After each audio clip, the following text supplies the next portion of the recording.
Hay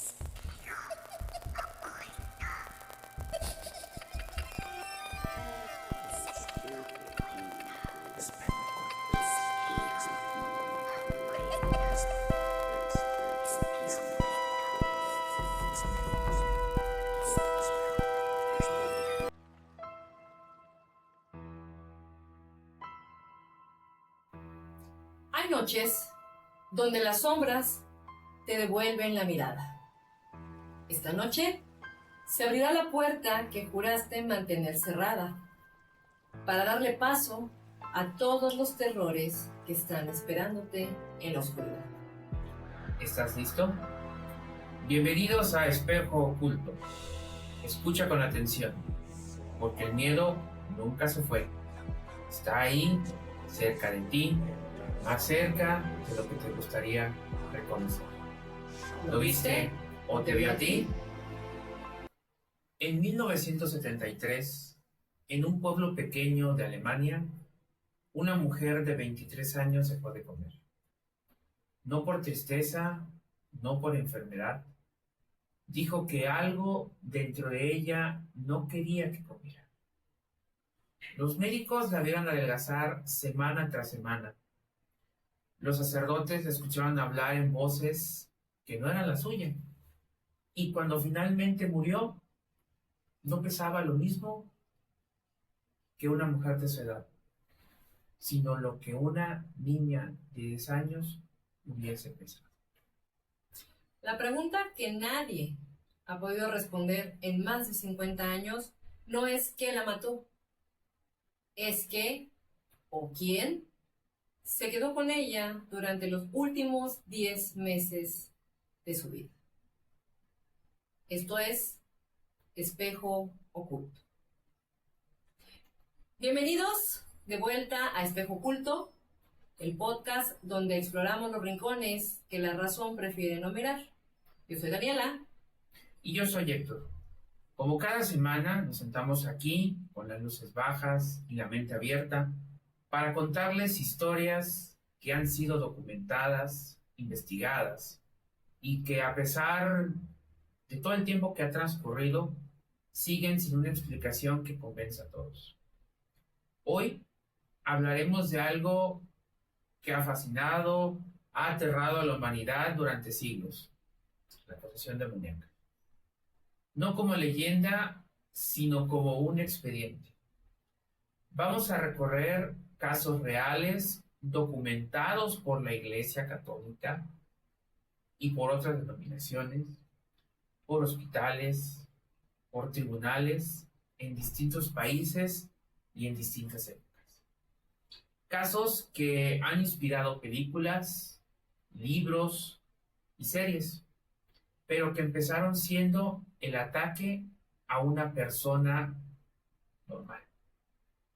Un tema que en lo particular para mí representa un miedo muy profundo, casi primigenio, que habita, ¿no?, desde mi niñez en mí y que hasta la fecha sigue siendo para mí un tema bastante complicado de abordar.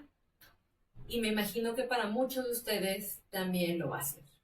Así que apaguen la luz, pónganse los audífonos y recuerden nuestra pregunta de siempre.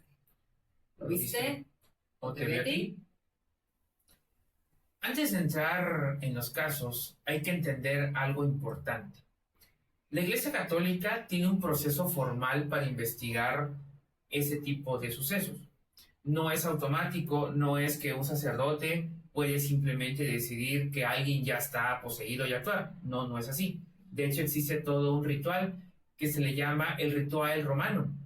Y antes de siquiera considerar un exorcismo, la Iglesia exige descartar explicaciones médicas y psiquiátricas, enfermedades o trastornos como la epilepsia, la esquizofrenia, trastornos disociativos, entre otros. Todo lo que pueda generar lo que se conoce como la duda razonable, que eso obviamente es lo que se debe de descartar. Y ahí está esa parte incómoda de nuestras historias, porque en varios de los casos que vamos a recordar el día de hoy, esa evaluación médica sí existió, de hecho está documentado. Y aún así, Algo llevó a médicos, a familiares y a propios sacerdotes a concluir que la medicina no alcanzaba para explicar lo que se estaba presenciando.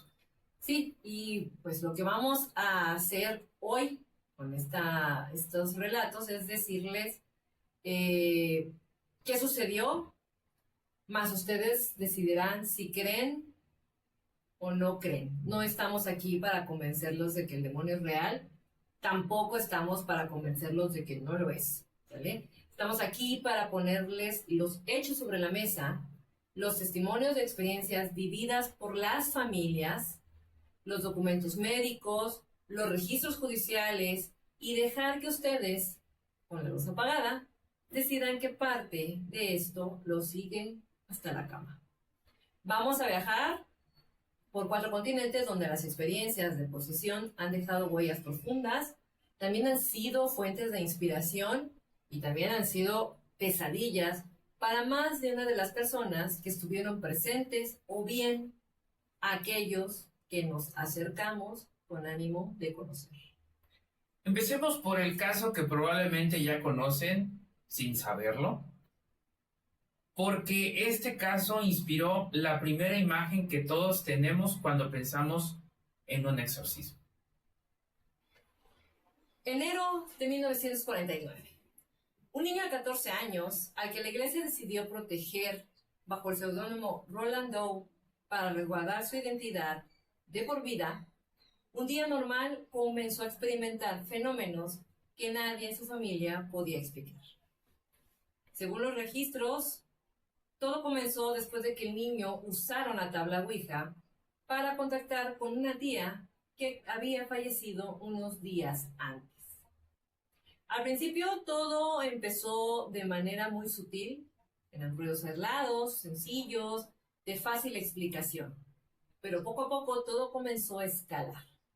Después ya se escuchaban arañazos dentro de las paredes y más adelante los muebles empezaron a moverse solos en diferentes partes de la casa. La familia de religión protestante lo primero que hizo fue buscar ayuda médica, pensando que podía ser algo relacionado con la salud de Roland. Cuando la medicina no pudo darle respuesta ni soluciones, se acercaron con un pastor luterano. Nada funcionaba hasta este momento. Finalmente, en su desesperación, la familia acude a la Iglesia Católica. Y ahí es donde el caso comienza a ser documentado con un nivel de detalle que pocos casos de posesión anteriores habían tenido. Los sacerdotes, Héctor, que participaron, llevaron un diario, y esto es muy importante. Ese diario describe algo que se repite, casi en todos los casos que vamos a contar hoy. Una aversión física casi violenta hacia cualquier objeto sagrado, cualquier elemento que representara alguna cuestión sagrada de una religión era altamente repelido, ¿sale? por este niño, como el agua bendita, los crucifijos, las hostias y cualquier representación de Dios. También se describieron arañazos y marcas que aparecían sobre la piel de él, sin que nadie lo tocara. Y esas marcas parecían, en algunas ocasiones, palabras y símbolos que pues no estaban en inglés, ni estaban en algún idioma que fuera comprensible. Tampoco era posible que el niño pudiera hacérselos autoinfligidos. El proceso duró semanas. Se realizaron en distintas ciudades varios de los exorcismos con distintos sacerdotes relevándose, porque el desgaste de enfrentarse a esto, a una entidad de este tipo que está poseyendo un cuerpo humano, genera un desgaste físico y emocional, lo que terminó siendo insostenible para un solo sacerdote o una pareja, los primeros sacerdotes con los que llegan, ¿no? Y empiezan a atender el caso. Estar cara a cara con la maldad daña de forma profunda a las personas. Y aunque estas personas estaban dedicadas a Dios, no dejan de ser seres humanos con pues la fragilidad que corresponde, ¿no? A los seres humanos. En este caso, Muchos años después fue filtrado y le llegó la información a una periodista, quien publica la información, habla sobre el caso, y de esta información filtrada nace una novela inspirada en estos hechos. Una historia de la que todos sabemos, o por lo menos hemos escuchado, El Exorcista. Pero lo que casi nadie recuerda es que el verdadero Roland Doe, o sea, el niño real, la persona real, según quienes lo conocieron después, vivió el resto de su vida como una persona común. Se casó, trabajó, tuvo hijos, hizo su vida y nunca habló públicamente de lo que le pasó. Una experiencia que seguramente no cualquiera estaría dispuesto ni con ganas de compartir. ¿Y no te parece que ahí está lo más inquietante? Pero no, fíjate que no. Lo más inquietante no es lo que pasó en 1949, el hecho de todos estos sucesos alrededor y sobre el cuerpo de Roland, sino en cómo una persona, Roland, siguió con su vida, cargando todo esto durante años, en silencio, sin compartirlo, sin comentarlo, por el estigma con el que seguramente todas las personas que pasan por este proceso y no se cuidan su identidad deben pasar. Guarden esta pregunta, por favor, porque el silencio va a volver a aparecer en el siguiente caso. Solo que esta vez vamos a ir un poquito más lejos y varias décadas antes para platicar esto. Pero Héctor, cuéntame, ¿a ti El Exorcista te gusta mucho? Sí, acá hay una situación importante. Por ejemplo, 70 años este hombre guardó silencio en secreto. Sin embargo, en la historia, y por eso justamente, si se acuerdan los que nos están escuchando, están viendo, la protagonista es una adolescente, una niña de 12 años. Sí. Y obviamente como todo, ¿no? La película es lo que la mayoría conoce. Sabe, ubica al sacerdote, la clásica escena del sacerdote en la puerta de la casa con su maletín y esta prueba de fe. Pero si quieren saber la historia de toda este suceso, está el libro, que curiosamente muchos dicen no lo quiero leer, pero es un libro muy histórico. La primera parte, ahí voy a decir, habla justamente de quién fue que generó todo este suceso. Así es. No lo voy a decir obviamente, lean el libro y si no, vean la película. O déjenos aquí abajo si lo han leído y qué les pareció, si es mejor que la película. Yo soy fan más del libro, la verdad. Yo de ninguna de las dos. Es un tema muy difícil para mí. Sí, no, pero el libro es muy histórico, la verdad. Es muy histórico y obviamente como parte de la narrativa que tiene el libro, te genera un contexto de lo que estaba sucediendo. Realmente,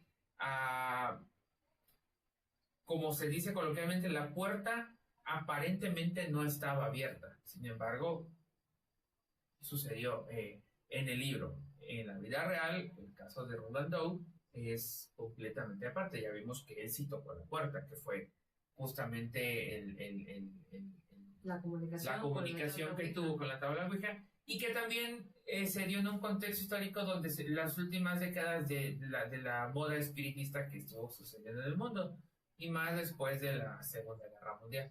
Sí, además recordemos que el llevar una historia como esta, una novela, también tiene muchos toques, no quiero decir fantásticos, pero sí que sobrepasan la realidad, porque al final también busca,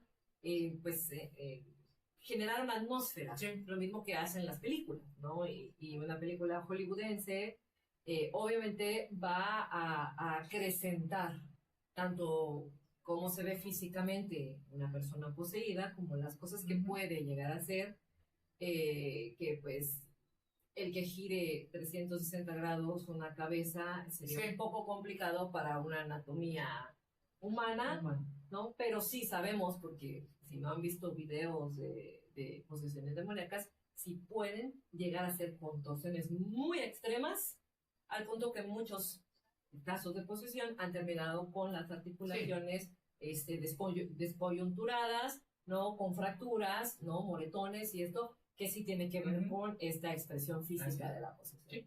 Sin embargo, yo en lo particular, no, El Exorcista, alguna vez vi una parte de la película cuando yo era niña y me generó un miedo extremo. De hecho, películas de exorcismo, yo sí las evito. Héctor es mucho más fan de ese tipo de temas. De hecho, el libro él lo leyó. Yo, la verdad, ahí está. Y de lejitos, así en esa relación lejana entre él y yo, estamos muy bien. Pero bueno, este es un tema y si saben algo más o Sí, es la primera vez que escuchan y se ponen a investigar, coméntenos qué encontraron, qué descubrieron, qué les pasó, qué les pareció, porque es real, o sea, sí está documentado todo el caso, porque los sacerdotes se dieron a la tarea de ser minuciosos, y no es el único caso, ahorita vamos a hablar de otros, donde hubo mucho detalle en la información que se recolectó. Ahora vamos a Iowa, en los Estados Unidos, al año 1928. Este caso fue documentado bajo el seudónimo de Anna Eklund y es considerado uno de los expedientes más extensos, más robustos que se tiene en memoria y que la Iglesia Católica tiene en su poder. La protagonista real de ese suceso es Emma Schmidt. Durante mucho tiempo fue resguardada su identidad. Y aquí vamos a encontrar un dato muy interesante. Ella comenzó a mostrar síntomas desde muy joven. ¿Cuáles síntomas? Aversión extrema a cualquier cosa sagrada, fuerza física que sorprendía a quienes la sujetaban. Y según el mismo expediente eclesiástico, un olor pútrido, que aparecía y desaparecía sin ninguna explicación física o normal.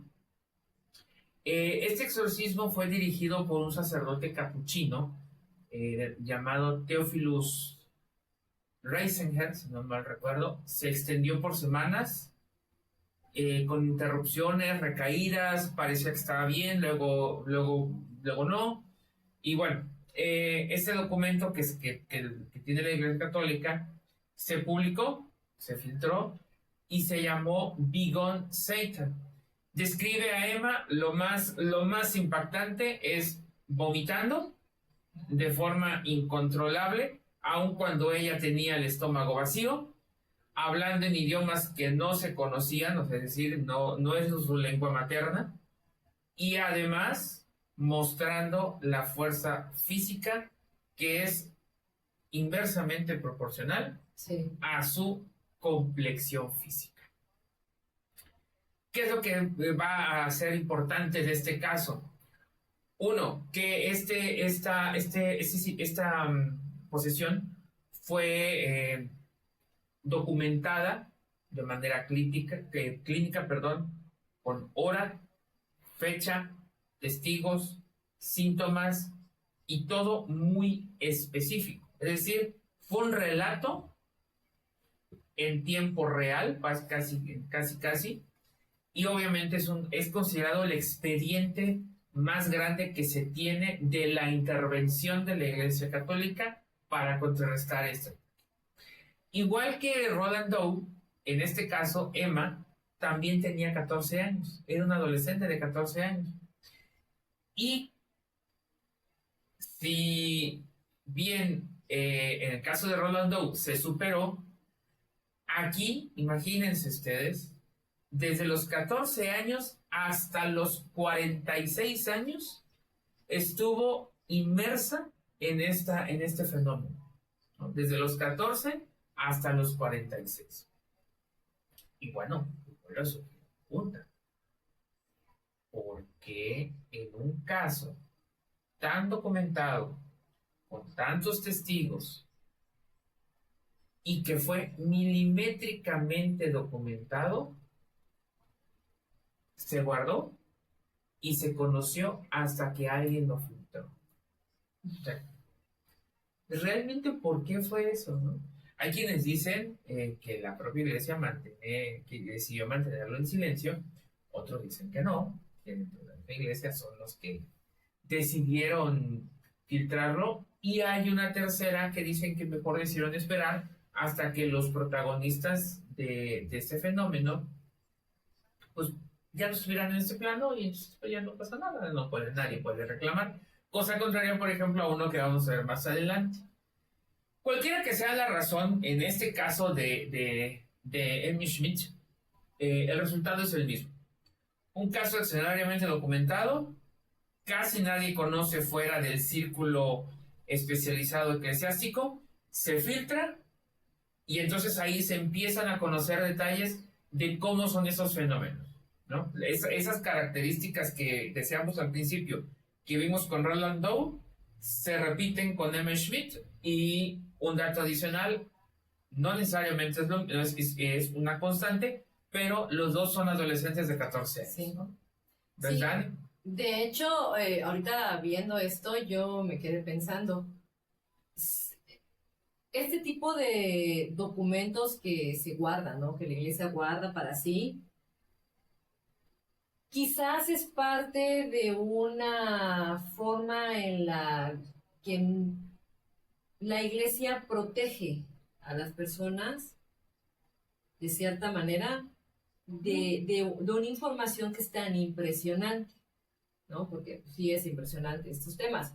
Otra cosa, ahorita que mencionabas, en los dos casos se habla de la aversión a efectos religiosos. Sin embargo, hay características que ella presenta y que Roland no. Por ejemplo, los vómitos Sí. no se mencionan en el caso de Roland, pero sí en el caso de Ana. Y la fuerza extrema, que en El Exorcista, el libro, Sí. voy a volver al libro, ¿Y la película? Sí se retoman. Entonces De hecho, se explotan más en la película. El autor, o por lo menos el guionista de la película, tomó información de ambos casos. Porque en el de Roland Doe no se mencionan ni vómitos extremos, como vemos en la película, ni esta fuerza sobrehumana en un muchachito de 14 años, en el que dos hombres adultos eran incapaces, ¿no? Y a veces no solo eran los sacerdotes, sino también la familia la que se involucraba, ¿no? Como para controlarlo. Y en este caso sí hubo necesidad de someter a Ana para poderla, pues me imagino, dejarla fija a una cama o a una silla, a una estructura en la que pudieran tenerla quieta mientras hacían el ritual. Entonces, me imagino que por lo menos en la película se utilizó información de ambas. Sí. ¿Debe ser impresionante? Sí. Porque, pues, lo que han dicho cuando hemos visto documentales sobre posesiones, a diferencia de las películas que pueden ser mucho más fantasía que realidad, pues sí se mencionan este tipo de cosas, ¿no? La capacidad sobrehumana de fuerza, de mujeres muy menuditas o de niños que no pueden ser sometidos físicamente por dos adultos o más, sino que tienen que ser varias personas y con elementos religiosos para poder someterlos y poderlos tener quietos, ¿no? Entonces, es fuerte y la edad de ellos también. Quizás la adolescencia sea un momento también de transición. Ajá, de pasar de una etapa a otra, de esas cuestiones de desarrollo hormonal, quizás nos haga más vulnerables, somos vulnerables en muchas cosas y quizás también podemos tener como un vínculo con estos espacios que se abren o se cierran mucho más poderosos a esa edad. También la curiosidad podría ser, estamos desarrollando habilidades, ¿no? O cerrando habilidades que traíamos de niños. Este tema es muy interesante y bueno, ahorita les vamos a contar también otro caso que es para mí mucho más aterrador que estos. Sí. Y bueno, siguiendo con este tema, vamos a hablar del caso de Annalise Michel. Esta historia en particular a mí se me hace una historia muy compleja y difícil. Y triste, ¿no? Ella era una joven bávara de religión católica, criada en una familia que era altamente religiosa. Y desde su adolescencia, también, Annalise sufría episodios que hoy cualquier neurólogo reconocería de inmediato como convulsiones compatibles con epilepsia del lóbulo temporal, que son muy específicas. Fue diagnosticada, porque sí fue atendida médicamente, estuvo medicada con tratamiento médico y tratada durante años por psiquiatras.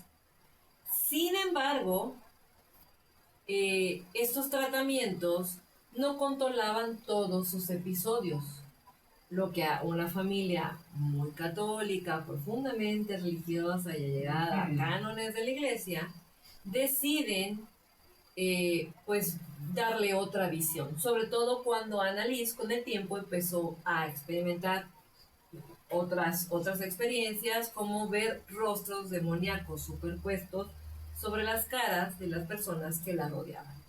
También escuchaba voces que le exigían actos degradantes y decía sentir un odio irracional hacia los símbolos religiosos que ella misma, en sus momentos de lucidez, amaba profundamente. Entonces, este conjunto de cambios y de situaciones que Annalise empieza a vivir y a que la familia empieza a ver y a experimentar con ella, hacen que la familia tome la decisión de buscar otra opción.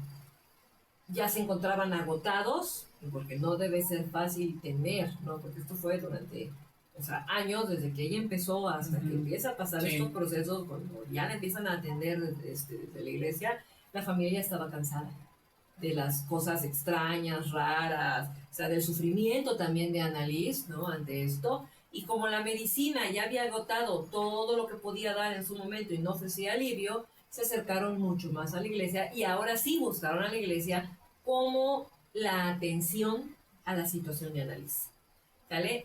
Después de un proceso de evaluación que se le hace a Annalise, a pesar de que había un diagnóstico, bueno, varios diagnósticos, porque varios psiquiatras lo trataron, varias medicaciones de por medio y un expediente médico bien establecido, 2 sacerdotes lograron obtener la autorización para realizar el ritual romano, que es el exorcismo, ¿no? Y lo que siguió fueron casi 10 meses de sesiones constantes para exorcizar a Annalise. En ocasiones, varias veces, se hicieron por semana, o sea, varias sesiones a la semana, mientras, y esto es lo que hace el caso sea distinto a los demás, Annalise dejaba de comer casi por completo. O sea, el efecto del exorcismo en ella, fue muy diferente a otros casos que se han documentado.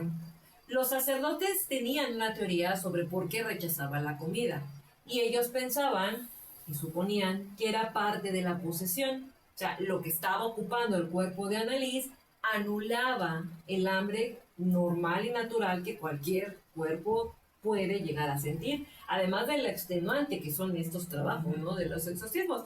La familia, guiada por esta misma convicción, priorizó continuar el proceso espiritual por encima de una intervención médica en el momento adecuado. ¿Sale? Una atención médica de emergencia, porque ya era una emergencia. O sea, 10 meses en los que Annalise dejaba de comer por días, en episodios largos, y que la familia no dio esa prioridad y no vio el momento cuando todavía era prudente hacerlo para poder hacer algo a favor de Annalise. El 1 de julio de 1976, Annalise murió a causa de ¿Hace 50 años? Sí. A causa de todo el desgaste físico de 10 meses de exorcismos, más la pérdida extrema de peso que ella vivió, ¿no? Que ya es algo que para este punto ella ya no podía sostener. Ella pesaba 30 kilos cuando murió. Lo que pesaría un niño. Un niño de 10 años, más o menos. Su cuerpo mostraba fracturas de rodillas por miles de genuflexiones, de contorsiones que había realizado durante los rituales, que es esta expresión física, ¿no? Del rechazo de la entidad que ocupa el cuerpo ante la atención y los símbolos religiosos, ¿no? Que se ponen para expulsarlo de ahí. Entre varias huellas físicas también que dejaban ver que su cuerpo fue expuesto a maltrato físico extremo. Seguramente estuvo amarrada, fue azotada, ¿no? O sea, varias cosas que en ese momento todavía eran parte del ritual. Los padres y los sacerdotes fueron juzgados por homicidio culposo porque en sus manos estaba haberla llevado al hospital a recibir una atención. Sin embargo, los abogados, tanto los que contrató la Iglesia Católica para defender a los sacerdotes, como el abogado que defiende a la familia, lograron hacer varias cosas y salir, no sé si decirlo así, salvarla de la mejor manera. Los sacerdotes fueron sometidos a pagar una multa, la iglesia tuvo que pagar una multa por esta situación, y la familia, los padres, quedaron libres de castigo porque se consideró que ya habían sufrido lo suficiente. O sea, considerándose todos los episodios que Annalise empezó a manifestar desde que entró a la adolescencia, incluso desde niña, pero en la adolescencia cuando esto se hizo más fuerte. Fue polémico, sigue siendo polémico. Déjenos aquí en sus comentarios qué piensan sobre esto. Sí. El haber priorizado un exorcismo sobre un tratamiento médico, que era evidente que ella estaba debilitada y muy delgada, o sea, a pesar 30 kilos, o sea, para una mujer que ya tenía más de 16, es ya desnutrición, ¿no? Ella muere por parte de la causa de la muerte es desnutrición. Y aún así, 2 años después de su fallecimiento, un tribunal alemán ordenó la exhumación del cuerpo de Annalise. Una fue en parte por decisión de los padres, porque los padres querían como darle una mejor sepultura a su hija, tal vez la culpa y una serie de cosas. 2 años después pudieron haber pensado y vivido mucho señalamiento por parte de la sociedad. Pero también otra parte fue porque se estaban circulando rumores, sobre todo de una monja católica, de ahí del lugar, de que habían habido avistamientos de Annalise alrededor de su tumba, y la monja decía que si se exhumaba el cuerpo, podían encontrar señas de la posesión. ¿Y cuál sería esta seña? Que el cuerpo no hubiera pasado por el proceso de descomposición, o sea, que el cuerpo estuviera incorrecto. Se hace al final, la autoridad dice sí, autoriza la autopsia. No se permitió ni a la iglesia ni a los padres estar presentes, pero el documento que se hace, ¿no? El reporte oficial que se elabora de esa exhumación confirmó el proceso natural de descomposición como cualquier cuerpo normal. Y aquí, este caso, lo que lo hace tal vez más complicado, más doloroso, más difícil de digerir, de todos los que existen, no es el relato del fenómeno inexplicable de posesión. Sí, no. No, aquí no. Lo que lo hace más crudo y difícil de hablar y de comprender, porque quizás podemos comprender pues, la posesión y decir, bueno, estaba poseída, ¿no? Es el hecho de que estaba comprobado que tenía una enfermedad real, que en lugar de seguir un tratamiento médico, los padres, por su cercanía a la religión, que podríamos decir que rayaban en un fanatismo religioso, quitan a la medicina de la ecuación y dejan solo la atención desde la visión de la fe. Y lo peor, hasta las últimas consecuencias. Sí. Con toda la intención de que pasara lo que pasara. La pregunta en este caso que se queda abierta no es si existe el demonio, ¿no? La entidad la que figura posee, sí, a esta persona. Es mucho más incómoda, y sí, a mí esto me da escalofríos, ¿no? ¿Qué pasa cuando la fe de quienes más te aman, tus propios padres, se convierte en el obstáculo entre tú y la ayuda que realmente necesitas? Sí, es el caso de Annalise Michel es un caso muy triste por todo lo que ella sufrió, por la ignorancia de los papás. Sí. Sí. ¿No están de acuerdo? Que lo dejan en comentarios. ¿O qué piensan? Porque muchos dirán, a lo mejor es el amor del papá, pero también díganos qué piensan, ¿no? Yo lo veo desde esa perspectiva. Y la pregunta, pues sí, efectivamente, necesitaba ayuda.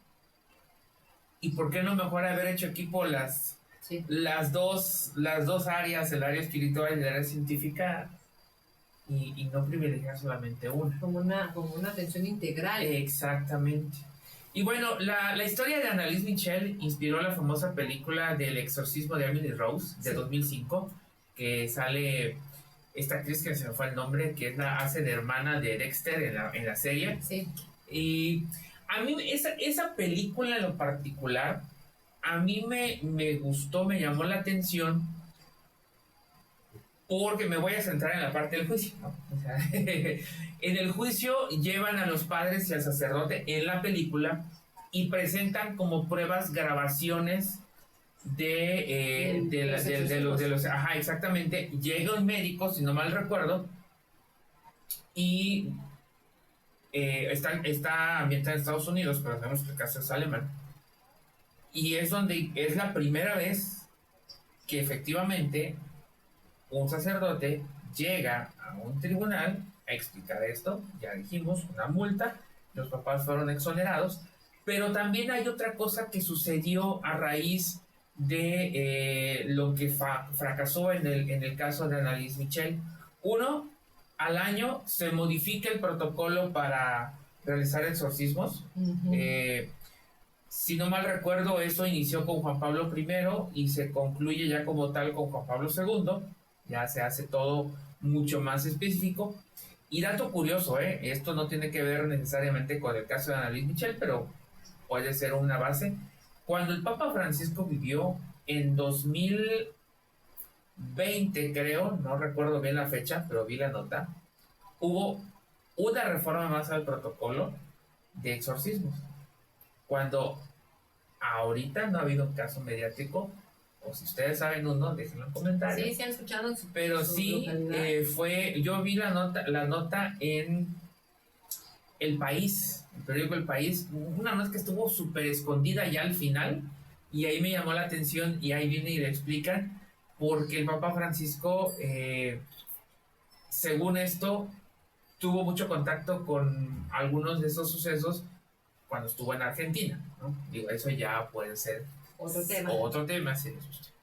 Ahora, sí, también... De hecho, pónganos, si les gustaría que habláramos, pónganlo aquí en los comentarios, y lo podemos tomar como un... Nos ayudan en sus comentarios. Y bueno, aparte de la película del exorcismo de Emily Rose, también en Apple TV hay una, creo que es miniserie, que se llama The Exorcist Tapes, es de 2011. Según esto, esta miniserie retoma los audios de los exorcismos de Annalise Michel. Ay, qué fuerte. Y los subieron, y como que tiene eso de que un metraje encontrado, y ahí está, ¿no? Ahí sí yo no lo vería, pero bueno, quien los quieren ver, están en Apple TV. En la música, todos sabemos, para que todas las tías se espanten, todas aquellas que piensan que esto es cosa mala, black metal, death metal, industrial metal, hay o tienen una canción dedicada a Annalise Michel. Si saben cuáles son, igual los pueden dejar en comentarios. Sí, coméntanosla. En lo que se conoce como las subculturas oscuras y en la Deep Web, hay en Reddit, si no mal recuerdo, 3 o 4 foros dedicados a analizar el caso de Annalise Michel. Hay uno que dicen el Real Possession, algo así, de Annalise, donde supuestamente un sacerdote que estaba muy joven en la época escribe. La verdad no sé, no me consta. Y obviamente aquí en YouTube van a encontrar una serie, ustedes pongan el caso y les va a aparecer un chorro de cosas. Pero lo más importante, que desde mi opinión muy particular queda de Annalise Michel, son 3 cosas. Primero, fue la primera vez que la Iglesia Católica es sentada en un banquillo en un juzgado civil y la señalan como responsable de una imprudencia y de un homicidio. Y 2, que a veces necesitamos el acompañamiento espiritual con la ciencia. Sí, de hecho el caso de Annalise ha inspirado también muchos capítulos de series Por ejemplo, en Supernatural hay un caso de una familia religiosa que piensan que su hija está poseída por el demonio y Sí. la tienen encerrada y la azotan cuando ella tiene otra condición. ¿Recuerdas aquella serie que vimos, esta serie inglesa del sacerdote que era exorcista?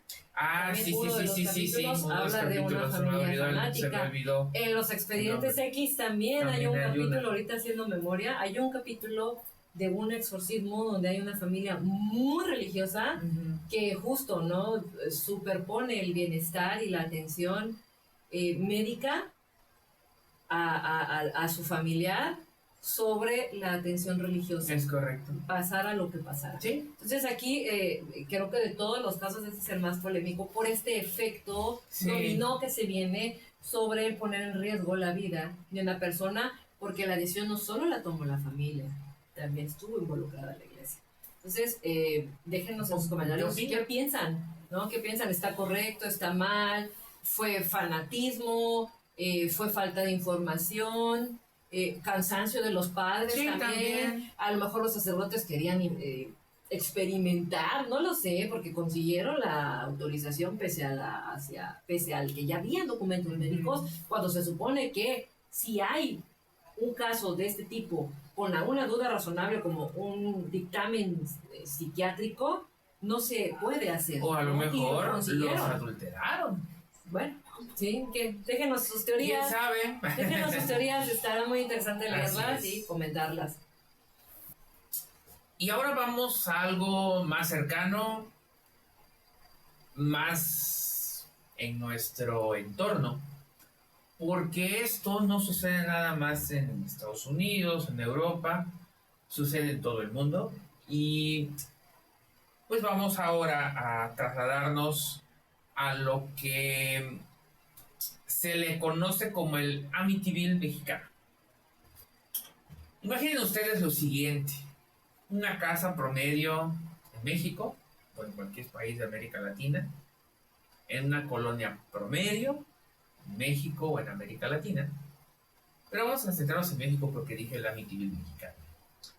Una pareja reportó fenómenos que escalaron con el tiempo: objetos que se movían, sombras y finalmente marcas físicas que aparecían sobre el cuerpo de uno de sus integrantes sin ninguna causa aparente, hasta el punto crítico en el que la esposa comienza a experimentar los clásicos síntomas de la posesión. Aquí vamos a encontrar algo muy característico.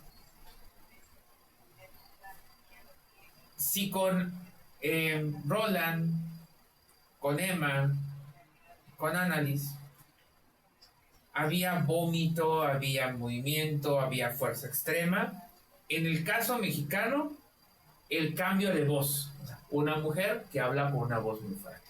Las cuerdas vocales estaban como de hombre, ¿no? A lo que daba, y mucho más.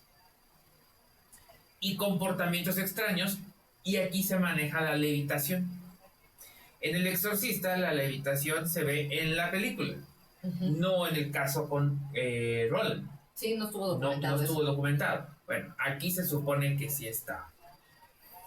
Y bueno, este caso, si ustedes quieren verlo desde otra perspectiva, pueden buscar esta serie documental que se llamó Haunted Latinoamérica, donde acá pues la gente cuenta, los testigos, los protagonistas de esos fenómenos contaban sus relatos frente a cámara. Mucho tiempo después, la característica de estos casos era que hubiesen pasado muchos años y que ya no hubiera evidencia de posesión. Ahora bien, ¿qué también es lo que vamos a encontrar en este punto? Que lo perturbador aquí no solamente son los fenómenos. Es que a pesar de que para Haunted Latinoamérica se suponía que ya no estaban pasando las cosas, en realidad seguían pasando. Sí. ¿No? Si no llega así y se va. Exactamente.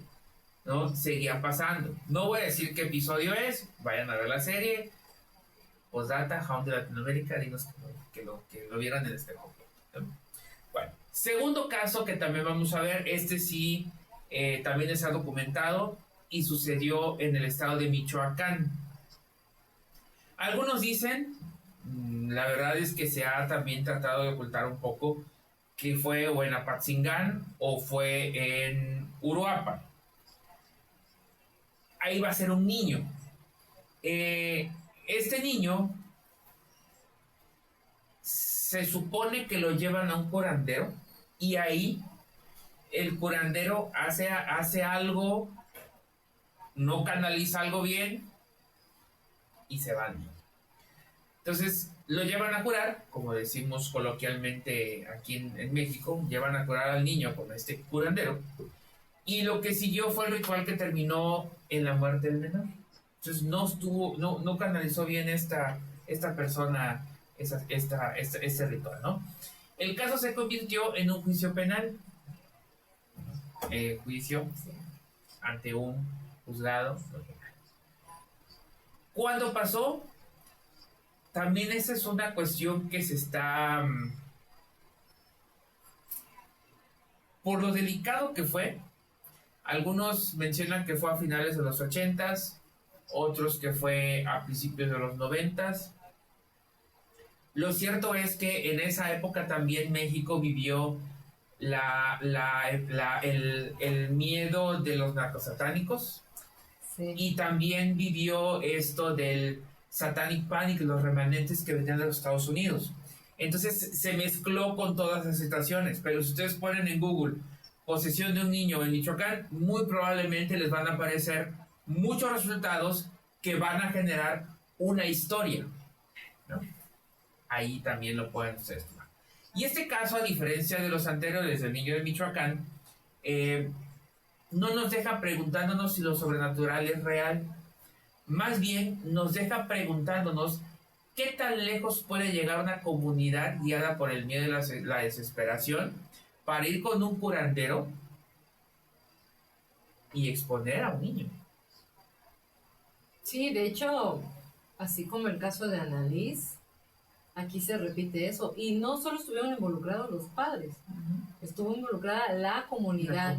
¿Por qué? Porque pues las supuestas expresiones de la posesión no solo lo habían visto la familia, que eso es algo que a veces no se habla en los otros casos o en otros tipos de, o sea, en otros casos de este tipo, en el que, pues por supuesto que si la persona poseída grita y hace cosas, los vecinos deben escuchar algo, ¿no? O sea, deben saber que está pasando algo extraño en la casa. Entonces, en una comunidad donde todo el mundo se conoce, todo es más chico, las rutinas y las dinámicas son mucho más sencillas, pues esto quizá tuvo mucho mayor notoriedad.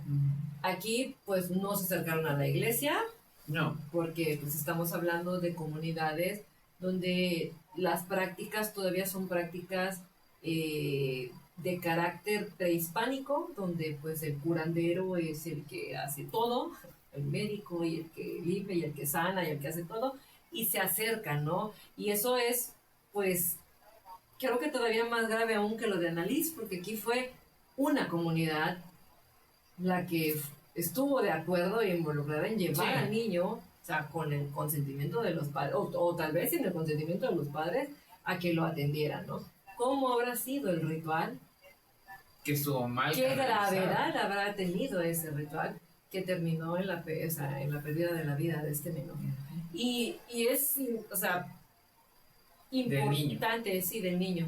Es importante desde esta visión hablar de esto, porque también cuando hablamos de posesión solo pensamos en la entidad que se le mete a la persona, las cosas raras que hace la persona y la expulsión, pero alrededor de esto no está en una esfera. Es más grande de lo que a veces nos podemos imaginar. Sí. Y va más allá de lo que le pasa a las familias dentro del espacio físico de sus hogares. Sí, porque también tiene que ver con las emociones de las familias, sí, con la parte espiritual de las familias, inclusive hasta, me quiero imaginar, cuestionan por qué les está sucediendo. Porque acá hay un fenómeno importante, ¿no? Por ejemplo, las iglesias te dicen, No te preguntes por qué está sucediendo, sino para qué. Y realmente alguien inmerso en una situación de esas no se va a preguntar para qué. No, claro que no. No, al contrario, se va a preguntar por qué le está pasando. Sí, y estos casos de los que estamos hablando, híjole, nos dejan ver, ¿no? Hasta dónde también la acción humana, la capacidad de decisión humana puede afectar o no de una u otra manera las vidas de las personas, al punto que pueden perderla, ¿no? Y sin embargo, a pesar de todo, también podemos hablar de que hay patrones que se repiten una y otra vez en estos casos, como la fe de las familias, la desesperación de las familias y quizás también de la persona que está poseída, síntomas también que la medicina de cada época podía o no explicar en su momento, ¿no? Dependiendo el acercarse, porque podía haber una explicación, pero no explicarlo del todo. Podría haber una mejora, pero no mejorar del todo, ¿no? Sin embargo, estamos hablando de que la medicina y la psiquiatría en ese entonces, pues todavía los estudios del cerebro y todo eso no tenían el desarrollo que tienen hoy, ¿no? Pero pues al final había, ¿no? Una respuesta desde el lado médico y del lado científico. Y, pues parte de todo esto es ver, ¿no? Familias, comunidades dispuestas a creer, ¿no? A dar fe y a permitir, ¿no? Dentro de este proceso de creencia, que la respuesta a las decisiones tomadas con sus hijos o con esta persona era lo mejor porque no había lugar a la otra opción. Hay un detalle, Dani, amigos que nos escuchan, que conecta a Annalise Michel, a Emma Schmidt y a Roland Doe. Un detalle que casi nadie menciona. ¿Cuál crees tú? No sé cuál. Los tres, en algún momento de su proceso, dicen, y está documentado, así dicen, una frase en idiomas distintos, en países distintos, con años de diferencia entre Roland Doe, entre Emma Schmidt y entre Annalise Michel. ¿Qué frase? Que sabían cuándo iban a morir. Uy. Annalise murió el 1 de julio. Según lo que está en el expediente, lo dijo dos o tres meses antes de que fuera el 1 de julio. Wow. Roland Doe, si bien vivió 70 años más y que fue considerada una vida larga y normal, también dicen que dijo que iba a vivir 70 años, que lo iban a dejar vivir 70 años. Emma Schmidt, ella no, si bien dijo cuándo iba a morir, ella fue el único caso que no murió en la fecha que dijeron que iba a morir. Entonces solo una de las tres cumplió la profecía, Sí, por decirlo pero de alguna los manera. tres dijeron una fecha en la cual se iba a ir. Wow. La única de las tres en la que la familia decidió priorizar el ritual por encima de la medicina hasta el final. En caso de Emma. Annalise Michel. Perdón, Annalise Michel. Quizás cuando hay procesos como estos, algunas están destinados a ser liberados y otros no. No necesariamente, pero tampoco explica por qué, en los tres casos, la única predicción que se cumplió fue la de la persona a la que nadie llevó al hospital a tiempo. Bueno, pero eso tampoco explica nada sobrenatural. No, y tampoco es algo rigurosamente científico. Sí, no. Pero sí está extraño. Sí. ¿Qué opinan en los comentarios? Sí, coméntenos porque pues nos deja pensando muchas cosas, ¿no? Y bueno, no vamos a cerrar el caso de hoy, porque no creo que se pueda cerrar. No. Honestamente, no. O sea, porque casos de estos deben seguir sucediendo. Solo que hoy quizás las posesiones pasen con mayor normalidad por la inmediatez y las cosas que vivimos en las sociedades tan aceleradas en las que vivimos hoy, ¿no? Además que también hemos perdido fe. Pero lo que tenemos aquí son historias de diferentes lugares del mundo que comparten algo más profundo que fenómenos extraños o rituales antiguos. Lo que comparten son personas, Sí. son esas personas afectadas, personas que fueron reales, con familias reales, atrapadas entre lo que la ciencia de su época podía explicar y lo que la fe les decía que estaba pasando y debían hacer, ¿no? Y tal vez la posesión desde esta visión como fenómeno sobrenatural sí existe, o tal vez no, y solo son problemas de orden o de desórdenes, ¿no? Psíquicos, pero lo que sí existe, y esto no podemos negarlo a nadie, es el sufrimiento humano que hay detrás de cada una de estas historias, ¿no? Y quizás esa sea la parte que deberíamos nosotros tener como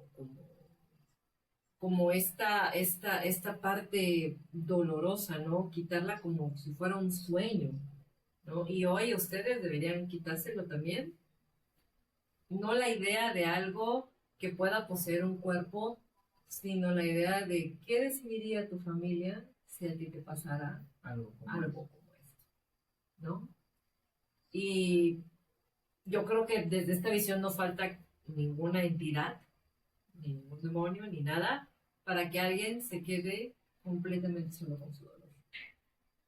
Porque me imagino que una persona con un proceso como este, en la que la familia decide, como la familia de Annalise, de lo vamos a hacer con todo, pase lo que pase, te están dejando solo con lo que estás viviendo y lo que estás pensando, sintiendo y experimentando.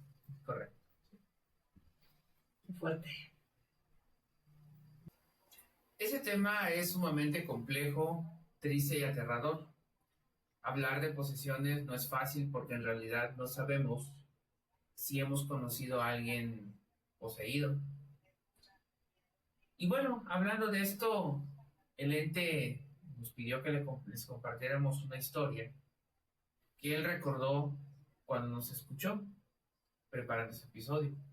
De hecho, si ven en nuestras redes sociales, recordando que en Facebook y en Instagram estamos como Espejo Oculto y en TikTok estamos como Espejo Oculto 666. Por ahí hay unas fotos donde justamente Daniela está leyendo la historia del ente que después de que se la dictó. Y entonces le decía que el ente recordó que hay libros que cuentan historias, hay libros que guardan secretos y hay libros que quizá nunca debieron ser abiertos. Imagina que encuentras un libro viejo que llega a ti de una forma normal, sin amenazas, pero eso sí, no tiene título, no tiene autor, sus páginas están amarillentas y algunas parecen estar escritas con una tinta tan oscura que luego piensas que ¿será sangre esto? Lo abres, descubres algo extraño, porque hay algo curioso. El libro parece que te conoce. Cada página te lleva un poco más lejos hacia algo o alguien que no pertenece a este mundo. Una presencia, una entidad. ¿Puede un libro convertirse en una puerta? ¿Puede una historia invocar algo? O peor aún, ¿puede aquello que fue invocado salir del libro? Esta noche en Espejo Oculto vamos a abrir una de esas historias. Pero antes, te advertimos. Si mientras escuchas esto, sientes que alguien está detrás de ti. No mires, no voltees, porque quizás no estés solo. Ahora sí, sube el volumen y abre con nosotros el libro que nunca debió ser leído.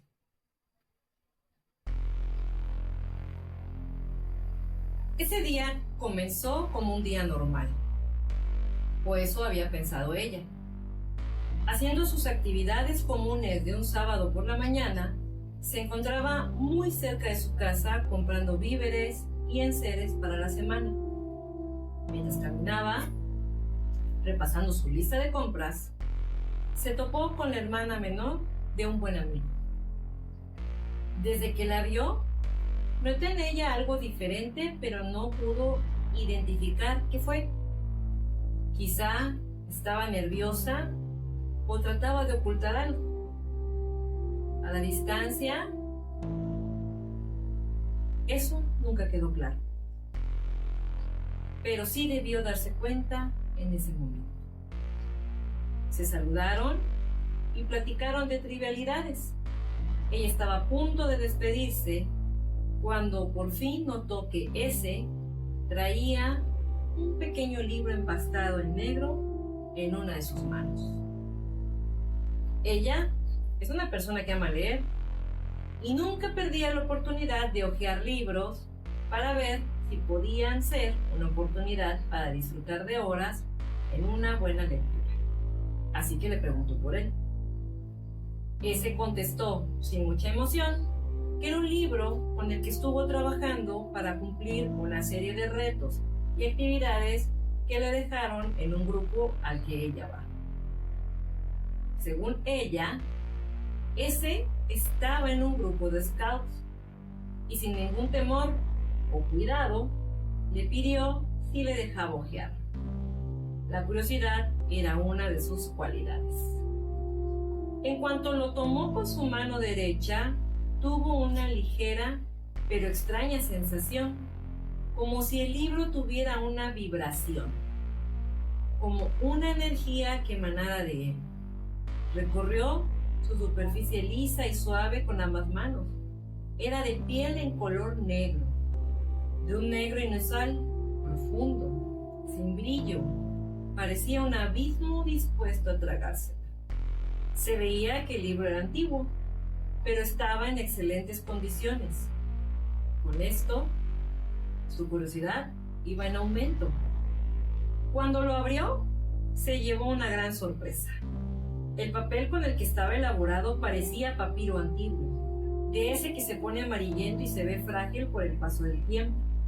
Estaba lleno de dibujos extraños y símbolos que nunca había visto. Ni había ninguna señal de palabras en algún idioma de los que se hablan el día de hoy. Algo que le estremeció en gran medida fueron los grabados de entes humanoides y símbolos geométricos intrincados que le generaron miedo, repulsión, pero también fascinación, así como el color de la tinta con el que estaban hechos. Desde sus entrañas, algo le decía que eso era sangre. Levantó el rostro para verla y sorprendida le preguntó sobre el por qué tenía ese libro. Y sin mucha importancia, ese le dijo que era parte de unos retos que tenía que hacer para subir de grado en los scouts. Definitivamente en ese momento ella ya dudaba que realmente fueran los scouts y le dijo que si podía quedarse con el libro para revisarlo, con toda la intención de enseñárselo a su hermano. Ese le dijo que sí, puesto que ella ya había terminado de hacer todas las actividades y retos del libro. Se dio la vuelta sin más y se fue. Ella metió el libro en una de sus bolsas y también se fue a casa, sin saber que le iba a esperar uno de los días más aterradores que nunca había podido imaginar. Llegó a casa y comenzó a arreglar todo lo que había comprado. Dejó el libro en una mesita del comedor y por unas horas se concentró en clasificar, desinfectar, guardar y ordenar todo lo que había comprado. Como era temprano, se sentó un rato para revisar el libro y pasar un rato agradable. En verdad, las imágenes que contenía eran espeluznantes. Seres antropomorfos, con múltiples apéndices que salían de sus cuerpos, en los que habían escamas, pústulas y rostros difíciles de describir y más difíciles de olvidar, haciendo cosas extrañas, gritando, agazapados, comiendo humanos, peleando, en disección. Parecía una especie de manual de invocación. De los textos que estaban incluidos, en muchas hojas encontró solo símbolos que pues no había forma de entenderlos, pero en otros había encontrado textos insertados dentro de los grabados. Todos eran muy extraños. En algunas partes parecían cuneiforme, pero en otros no se parecía a nada que hubiera visto en ningún otro lado. Y el papel en verdad era viejo y poroso, pero no era frágil. Se veía resistente. Sin embargo, quedaba claro que era antiguo. La textura al tacto le recordaba a ese papel de piel de algunos documentos antiguos. Otra cosa particular era el color de la tinta. Parecía óxido viejo o sangre seca muy espesa y despedía un olor particular. Era desagradable, no mucho, pero sí era indefinido. Se dio cuenta de la hora, ya debía arreglarse para salir, así que dejó el libro en la mesa del comedor y lo tomó cuando salió de casa. Esa mañana había planeado visitar a su amiga A, la que hacía tiempo que no veía. En verdad vivía lejos, en una colonia popular que no conocía bien. Ella estaba nerviosa porque la zona no era muy segura ni muy bonita, pero la amistad es amistad. Por fin llegó, 10:35 de la mañana. Tenía años sin ir. Era un conjunto habitacional compuesto por 15 edificios multifamiliares. No recordaba tan bien cómo eran, pero cuando llegó se encontró con edificios blancos dispuestos a cierta distancia uno de otro, con áreas verdes y de juegos muy bonitas y limpias. Caminó un poco hasta llegar al edificio y encontrar el departamento 450A. Estaba en el tercer piso. Tocó a la puerta, su amiga salió para recibirla y entraron. Pasaron un rato increíble recordando el tiempo en la universidad y todas las locuras por las que pasaron. Comieron algo y ella tuvo que despedirse porque tenía otras cosas que hacer. Mientras bajaba las escaleras y después de caminar un poco, mientras pasaba por los otros edificios del departamento, sintió un escalofrío recorrer su cuerpo. Reparó en que no había visto ni escuchado a más personas. Era un poco extraño siendo mediodía de un sábado, y aunque hacía calor, el calor era lo normal. Y también se dio cuenta de que sentía una especie de presencia helada que la observaba.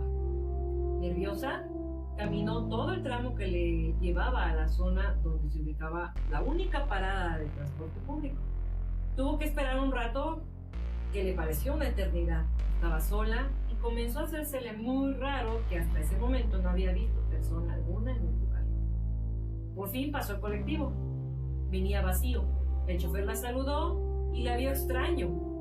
Ella se subió, pagó y se sentó hasta atrás. Cuando estaba por bajar, el chofer no se aguantó y le dijo que no debería ir a lugares tan solitarios y peligrosos, que por ahí solo los fantasmas caminaban. Ella bajó nerviosa y asustada, no dijo nada y se alejó rápido, porque de ida, el chofer de la combi en la que llegó también la vio extraño cuando pidió la parada en ese lugar, pero él no le dijo nada, más bien arrancó rápido y se fue. Se quedó con una sensación extraña, pero las compras y todo lo que haría en el centro de la ciudad la distrajeron por un rato, hasta que poco a poco comenzó a sentir que una presencia la seguía. Se escondía en las sombras o al doblar las esquinas. La veía en los reflejos de los aparadores de las tiendas. Se metió en una cafetería para sentarse un rato y sentirse un poco segura. Pidió una bebida fría y mientras esperaba sacó su celular y le escribió a su amiga. El mensaje no salió. Esperó un rato y nada. Decidió marcar y tampoco entró la llamada. Esto ya se estaba poniendo raro. Comenzó a escribirle a otros amigos para preguntar por A, y todos coincidieron en que hacía mucho que no sabían de ella. La única información que logró conseguir fue que A hacía tiempo había regresado a su pueblo porque la colonia donde vivía se había puesto peligrosa. Los vecinos de a poco habían abandonado el lugar, pero nadie tenía un contacto con el cual hablar ni redes sociales que revisar sobre ella. Entonces, ¿qué había pasado? Ella había estado con A, habían platicado, estuvo en su departamento, la abrazó. Todo esto, poco a poco, se iba poniendo cada vez más raro. Terminó su bebida, pidió algo de comer y decidió hacer un poco de tiempo mientras se relajaba un poco y pensaba en lo que iba a hacer. Mientras ella estuvo en la cafetería, por el rabillo del ojo había visto varias veces a una sombra pasar, la cual desaparecía cuando ella volteaba para verla directamente. Empezaba a ponerse más nerviosa todavía. La chica que la estaba atendiendo ya había notado que ella estaba actuando nerviosa. Se le acercó y le preguntó si estaba bien, si deseaba que le llamaran a alguien para evitar contacto con el joven que pasaba constantemente frente a la cafetería. Ella no había visto claramente qué era la sombra, pero la mesera le confirmó que era un hombre. Ella no le dio importancia y le dijo que todo estaba bien, pagó y se fue. Caminó nerviosa por las calles del centro con una sola idea en la cabeza: regresar para hablar con su amiga. No tenía lógica lo que estaba pasando ni lo que le habían dicho. Debía comprobar por su propia mano que su amiga sí estaba ahí y que ella estuvo en ese lugar. Tomó un taxi. Comenzaba a caer la tarde y en combi tardaría muchísimo en llegar. El taxi era conducido por un señor afable, ya algo entrado en años, que venía diciéndole que ese lugar al que iban ya tenía rato abandonado. No entendía por qué una chica bonita quería ir a ese lugar. Ella solo le dijo que tenía que ver algo ahí. Cuando llegaron, la tarde comenzaba a ponerse. El sol estaba bajando, pero todavía había luz natural. La sorpresa fue enorme. El lugar sí estaba abandonado. Las jardineras que ella había visto limpias y bonitas eran pura tierra y monte. Las áreas de juego estaban desvencijadas. Llegaron al edificio y le pidió que parara y la esperara, que no iba a tardar. Se bajó nerviosa. El taxista le dijo que se apurara. Él sí tenía miedo. Visiblemente el edificio estaba vacío. Subió corriendo al departamento 450A. Ni siquiera tenía puerta. Dentro pudo ver un espacio sin muebles, sucio. Las paredes estaban manchadas y habían palabras escritas con aerosol. En el centro del espacio de la sala había un montón de ceniza. Al parecer, personas sin hogar pernoctaban ahí. Pero eso no era posible. Hacía unas horas ella estuvo ahí y todo había sido muy normal. Por el rabillo del ojo vio una sombra moverse y salió corriendo. Bajó rápidamente y le pidió al taxista que arrancara. El camino de regreso fue extraño. El taxista le venía diciendo cosas, pero ella no entendió nada. Un terror crecía dentro de ella, sobre todo cuando veía por la ventana y al ver avanzar la oscuridad de la noche, veía a una sombra siguiendo. Pidió que la llevara a una plaza. Quería entrar a un lugar iluminado. Bajó de uno de los costados opuestos de la plaza, así que tuvo que atravesar el estacionamiento, que para esa hora de la tarde todavía estaba algo vacío porque, aunque ya había oscuridad, todavía era temprano para la actividad de los cines y de los bares y todo eso. Poco a poco fue siendo consciente de que alguien la seguía. Cuando decidió voltear, no vio una sombra. Vio a un muchacho como de su edad, blanco, de cabello largo y oscuro. Venía de jeans y playera. Físicamente era atractivo, pero su mirada fue la que la alertó. Tenía los ojos negros y profundos, del mismo color de las pastas del libro que traía dentro de su bolsa. Inmediatamente él comenzó a correr tras ella. Ella corrió hacia una de las avenidas para encontrarse con personas, pero no encontró ninguna. Pasó un área verde muy linda de la plaza buscando llegar más rápido a la entrada de una tienda departamental que da la bienvenida a la plaza. Estaba a unos metros de terminar la jardinera cuando él la alcanzó. Se le abalanzó con tanta fuerza que ella cayó sobre el pasto y sintió todas las texturas de las hierbas en su cara debido al peso de él sobre ella. Ella intentó incorporarse para salir corriendo, pero él pesaba demasiado. En un movimiento, él la tomó de la cintura del pantalón y le dio la vuelta, dejándola boca arriba, debajo de él, entre sus piernas. Todo se puso mucho más oscuro. Las personas pasaban y caminaban, pero no la veían ni la escuchaban, como si se encontraran ellos dos dentro de una burbuja. Ella forcejeó, lo arañó, intentó patearlo, pero él estaba sobre ella ahorcajada, por lo que sus piernas quedaban detrás de él y no lo alcanzaba. Él intentaba desabrocharle el pantalón. No la golpeó, ni siquiera intentó detener sus golpes. Tenía un objetivo y ella estaba aterrada por eso. En un movimiento en el que él se acomodó, redujo un poco la presión sobre ella, lo que aprovechó para encoger una de sus piernas y pasarla por debajo, lo que le permitió poner su pie en el pecho de él y empujar con todas sus fuerzas. Como él no esperaba eso, fue empujado hacia atrás y con ese mínimo impulso, ella pudo salir corriendo.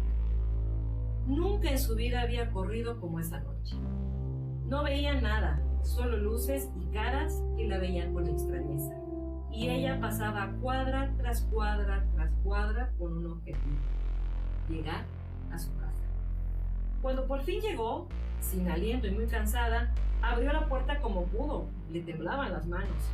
Apenas cerró la puerta de la calle, ella estaba parado ahí, del otro lado de la puerta. La observó tras los barrotes. Con sus manos comenzó a sacudir la puerta y la veía con esos ojos oscuros y profundos. Ella, con las manos aún temblando, abrió la puerta de acceso a la casa y la cerró. A través de la ventana lo observaba. Él caminaba como un animal enjaulado de un lado hacia otro hasta que se detuvo y poco a poco se transformó en una especie de felino extraño de gran tamaño que poco a poco se hizo pequeño hasta tener el tamaño de un gato. Y de un salto entró al patio. Comenzó a hacer ruidos y a bufar dentro del patio, revisando las ventanas para ver cómo entrar. A pesar de que todas las ventanas tenían protección, vio la ventana de persianas y comenzó a forcejear para entrar. Ella intentó detenerlo, pero era demasiado tarde.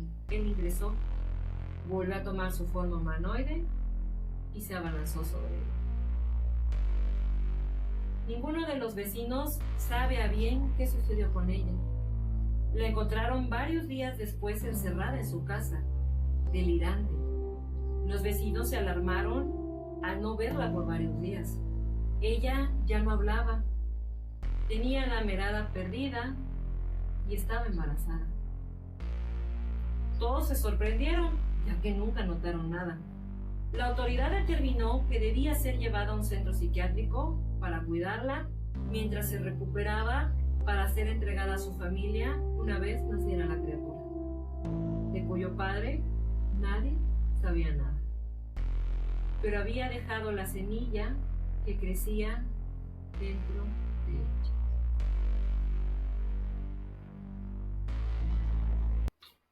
Y así termina esta historia del ente, o al menos eso queremos pensar. Porque quizá lo más aterrador de este relato no sea la criatura, ni el ritual, ni aquello que apareció entre las páginas. Quizá lo verdaderamente aterrador sea pensar que algunas historias no fueron escritas para ser leídas, sino para ser despertadas.